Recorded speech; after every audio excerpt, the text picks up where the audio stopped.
પાણી ચાલીલા રોડ રસ્તાની કોઈ સફાઈ નથી.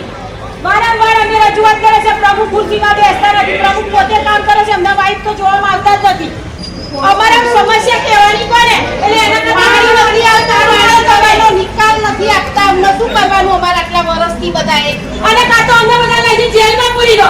એટલે હું અમારે ઘેર રોટલા કરવાના પણ પાણીની જરૂર ના પડે. અને ઘેર બેઠા જેલમાં ખાઈ અમે બધો અમને બધી લેડી જેલમાં લઈ જાઓ, કારણ કે અમે હાથ